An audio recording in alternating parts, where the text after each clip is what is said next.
Good day everyone! Welcome back to Math Husay General Math Tutorial. Sa lesson na ito, pag-aaralan natin kung paano mag-graph ng logarithmic functions. Let's start! Sa lesson na ito, you are expected to learn how to represent logarithmic function through its table of values, graphs, and equations. Pangalawa, you need to find the domain and range of logarithmic function. Pangatlo, dapat alam natin kung paano mag-determine ng intercepts, zeros, and asymptotes of logarithmic function. And lastly, syempre pag-uusapan natin dito kung paano mag-graph ng logarithmic function. Let's begin. Example number 1. Sketch the graph of the function y equals log of x to the base 2. First off, let's complete this table of values by evaluating the logarithmic function. So, ang una nating i-evaluate ay yung value ng x at x equals 1/4. So, when x is 1/4, we have y is equal to log of 1/4 to the base 2. Alam natin na pwede nating i-rewrite ang 1/4 as 2 raised to negative 2. Now, we can evaluate log of 2 to the power of negative 2 to the base 2 by using yung basic properties ng logarithm. So, ang value ng y when x is 1/4 is negative 2, right? Next, we evaluate x equals 1/2. When x is equal to 1/2, then we have y is equal to log of 1/2 to the base 2. Alam natin na pwede nating i-write ito as y is equal to log of 2 raised to negative 1 to the base 2. Now, following the basic properties of logarithm, the value of y will be negative 1. Now, how about when x is equal to 1? We have log of 1 to the base 2. Tandaan natin, if we have log of 1 to the base b, regardless of what your base is, yung value ng y ay always equal to 0. So in this case, yung value ng y natin is 0. Kasi nga, any number raised to 0 is 1. Next, we evaluate x at 2. Now, we have log of 2 to the base 2. So, this is just equal to 1, right? Lastly, let's evaluate the function at x equals 4. Now, we have y is equal to log of 4 to the base 2. Diba ang 4 ay pwede nating i-write as 2 squared? So, we have y is equal to log of 2 to the second power to the base 2. So, given this, we can simplify this by using the basic properties of logarithm at ang value ng y ay y equals 2. Now that we have completed our table of values, let's plot these points. So, yung graph natin, when you plot these points, no, una, we have 1/4 and negative 2. So, yan na. Followed by 1/2 and negative 1. Next is 1 and 0. Next, we have 2 and 1. And lastly, 4 and 2. Now, dahil na-plot na natin yung mga points, let's connect these points to sketch the graph of y equals log of x to the base 2. So, yung graph nito ay ganito. So, ganyan lang kadaling mag-sketch ng graph ng logarithmic function.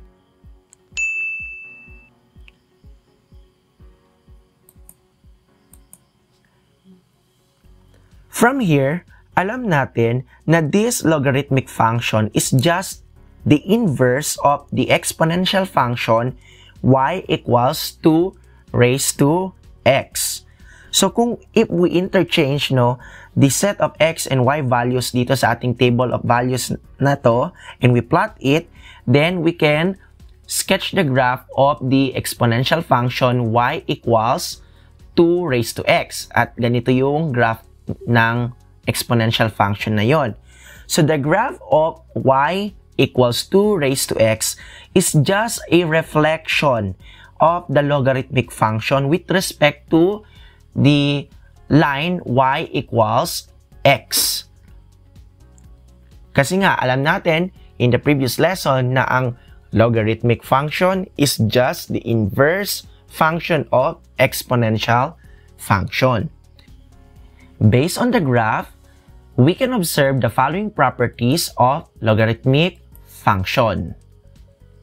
So, una, based dito sa graph ng ating function na y equals log of x to the base 2, ang unang property ng logarithmic function ay 1.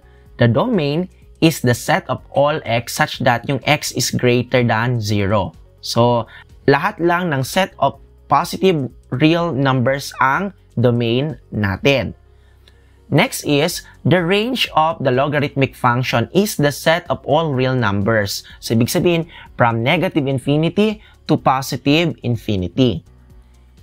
The third property from this graph na ma-observe natin is that yung ating logarithmic function is a one-to-one function. Malamang dahil may siyang inverse function ng exponential function because it satisfies the horizontal line tests. Pang-apat, the function passes through the point 1 and 0. Kung mapapansin ninyo, yung function na y is equal to log of x to the base 2 ay dumaan sa points na 1 and 0. So, ito yung x-intercept natin. And take note, ang logarithmic function ay walang y-intercept. At ang panghuling property ay the vertical asymptote is the line x equals 0 or yung ating y-axis in this case. Wala tayong horizontal asymptote for logarithmic function. Usually, kung ano ang domain restriction, yun din ang ating vertical asymptote. Later on, you will learn how to find the domain, range, x-intercept, zeros, and the asymptote algebraically.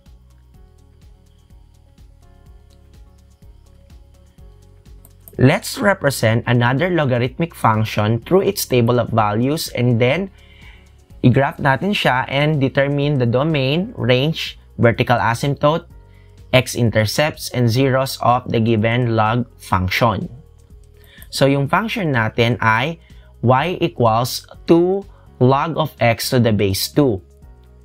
So, ang una natin gagawin is to complete this table of values. Meron na tayong set of x values. Ang gagawin natin is we evaluate this one to find the y values. So, when x is equal to 1/4, we have y is equal to 2 log of 1/4 to the base 2. Take note, yung 1/4 ay pwede nating isulat as 2 raised to negative 2, right? So, from here, tandaan natin na pwede nating isimplify ang log of 2 raised to negative 2 to the base 2 gamit yung basic properties ng logarithm. At ang value niyan ay negative 2. So, negative 2 times 2 is negative 4. So, yung value ng y here is negative 4. Next is when x is 1/2. So, alam natin yung 1/2 pwede nating i-rewrite as 2 raised to negative 1. So, kapag i-evaluate natin ang function na y equals 2 log of 2 raised to negative 1 to the base 2, ang value niyan will be negative 2. Now, what if your x is equal to 1? Kung ang value ng x is 1, take note, sa basic property ng logarithm, log of 1 to the base 2 is always 0, right? So, 0 times 2 is 0. So, yung value ng y natin is 0 in this case. This time, let's evaluate the function when x is equal to 2. So, kapag ang x natin is equal to 2, we have 2 log of 2 to the base 2. Alam natin, gamit yung basic property ng logarithm, yung log of 2 to the base 2 is just equivalent to 1. So, yung value ng y dito is 2 kasi 2 times 1 is still 2. Lastly, when x is equal to 4, so we have y is equal to 2 log of 4 to the base 2. Tandaan natin, yung 4 ay pwede nating isulat as 2 squared, right? So, kung i-evaluate natin ang log of 2 squared to the base 2, ang value niyan ay yung mismong exponent, which is 2. So, 2 times 2 is equal to 4. So, this time, nakompleto na natin yung ating table of values. And now, we're ready to plot this set of ordered pairs. So, kung ipa-plot natin yan sa ating Cartesian plane, the graph will look like this. So, let's determine now the domain, range, vertical asymptotes, x-intercepts, and zeros of this function. So, una, yung domain natin is the set of all x such that yung x is greater than 0, right? So, yung range naman natin is obviously set of all real numbers. So, next is yung vertical asymptote. So, di ba yung domain natin is dapat x greater than 0. So, dahil yun yung restriction, yung vertical asymptote natin is at x equals 0. Ganun lang kadaling maghanap ng vertical asymptote. So, bantay lang natin yung ating domain. Next is we take the x-intercept. Base sa ating graph, nag-cross yung ating graph sa x-axis at point 1 and 0. So, yun ang ating x-intercept. So, dahil ang x-intercept natin is at 1 and 0, so ibig sabihin yan, yung zeros ng ating logarithmic function ay at x equals 1. Ganito lang kadaling mag-sketch ng graph ng logarithmic function at maghanap ng domain, range, vertical asymptote, x-intercept, and zeros of the given logarithmic function. This time, let's find the domain, range, and vertical asymptote of the given logarithmic function algebraically. So, ang una nating given ay y is equal to log of the quantity of x minus 1 to the base 3. So, paano ba natin kinukuha ang domain? Take note, yung domain natin must be the set of all x such that x is greater than 0. So, yung value ng x natin ay itong x minus 1 at magiging define yung logarithmic function natin if yung x minus 1 is greater than 0. So, solving for the value of x is greater than 1. So, ibig sabihin, ang domain ng ating logarithmic function ay the set of all values of x such that yung x must be greater than 1. Now, how about yung ating range? Obviously, ang daling maghanap ng range ng logarithmic function. All you need to do is write the set of all y values such that yung y is element of real numbers. O di kaya, in interval notation, pwede nyo na lang isulat as negative infinity to positive infinity. Now, paano naman natin kukunin yung vertical asymptote algebraically? So, kung alam nyo na yung domain, you don't have to calculate for the vertical asymptote. Kasi, kung ano yung restriction ng domain, yun din mismo yung vertical asymptote. So, since in this case, yung restriction is 1, so your vertical asymptote is at x equals 1. Claro? Let's take another example. Y is equal to 3 minus log of the quantity of 6x minus 3 to the base 3.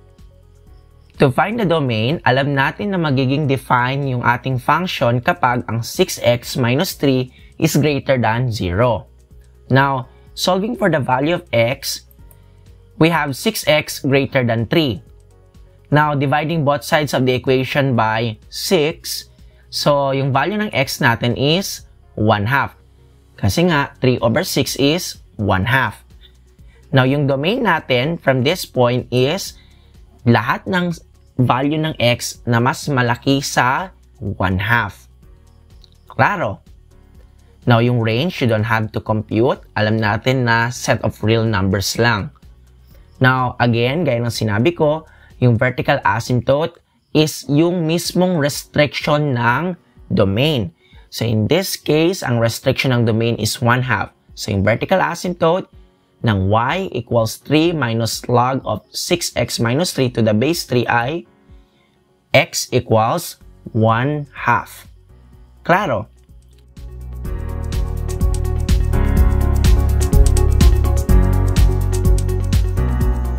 At this point, let's go ahead and find the x-intercept, zeros, of the following logarithmic function algebraically. So, una nating function ay y is equal to log of x minus 3 to the base 3. Paano ba natin kinukuha yung x-intercept ng isang function? Kung natatandaan ninyo, to find the x-intercept, you have to let y equals 0. So, yun lang yung basic rule. So, to find the x-intercept, we have to let y equals 0. So, in this case, we have 0 equals log of the quantity of x minus 3 to the base 3. So, from here, ang gagawin natin ngayon is we have to set this logarithmic equation into exponential equation. So, we have 3 raised to 0 is equal to x minus 3, right? Now, take note, any number raised to 0 is equal to 1. So, we have 1 equals x minus 3. Now, solving for x, yung value ng x natin is positive 4. So, the x-intercept is at point 4 and 0. Ganun lang kadaling maghanap ng x-intercept ng logarithmic function. Now, paano naman natin isa-solve yung zeros of the logarithmic function? Take note, meron tayong value ng x-intercept. Itong x equals 4, yan mismo yung zeros ng ating logarithmic function. So, kaya, yung zeros ng ating logarithmic function is at x equals 4. Kaya, kung magsasolve tayo ng x-intercept, kung ano yung value ng x, yun na rin mismo yung zeros ng logarithmic function. Let's have the last example. We have y is equal to log of 3x minus 6 to the base 3 minus 2. So, paano natin isosolve yung x-intercept? So, again, we have to let y equals 0. So, we have 0 is equal to log of the quantity of 3x minus 6 to the base 3 minus 2. So, from here, i-isolate natin itong constant na negative 2 sa left side ng ating equation. So, mangyayari, we have 2 is equal to log of 3x minus 6 to the base 3. So, from here, we can rewrite our logarithmic equation into exponential equation. So, we have 3 squared equals 3x minus 6, right? So, evaluating 3 squared, alam natin na we have 9 equals 3x minus 6. So, solving for the value of x, yung x natin is equal to 5. Now, yung ating x-intercept is at point 5 and 0. Ibig sabihin, magpapass through yung ating graph sa point na 5 and 0. So now that we have solved our x-intercept, yung ating zeros naman ay alam na natin na it's just equal to positive 5. Ganun lang kadaling maghanap ng x-intercept and zeros of logarithmic function. Now that you know how to find the domain, range, x-intercept, zeros, and vertical asymptote of logarithmic function, at kung paanong mag-graph ng logarithmic function, try these exercises.